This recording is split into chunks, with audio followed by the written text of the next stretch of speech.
আপনার নাম কি? আমার নাম মুনিয়া। প্রথমত ক্লিয়ার করেন আপনি কি একজন ডক্টর? ইয়েস। আইসিইউ এর ফুল মিনিং কি?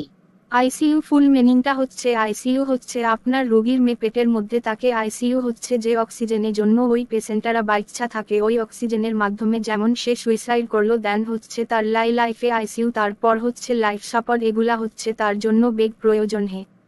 কিন্তু আইসিইউর একটা ফুল মিনিং আছে যেহেতু আপনি একজন ডাক্তার সো আপনি তো এটার ফুল মিনিংটা বলতে পারবেন। আমার ডিপার্টমেন্ট হচ্ছে গাইনি ডিপার্টমেন্ট। তো আইসিইউর মেইন ভিডিওটার কথা বলেছেন সেটা হচ্ছে যে আমার কলিগ সে। আমি কিছুই জানতে চাচ্ছি না, আমি শুধু আইসিইউর ফুল মিনিংটা জানতে চাচ্ছি। এটা আমি সঠিক বলতে পারবো না। আপনি একজন ডক্টর, আপনি এটা জানেন না। এটা আমার ডিপার্টমেন্ট না, আমি বলতে পারবো না। আইসিইউ কি কারোর ডিপার্টমেন্ট?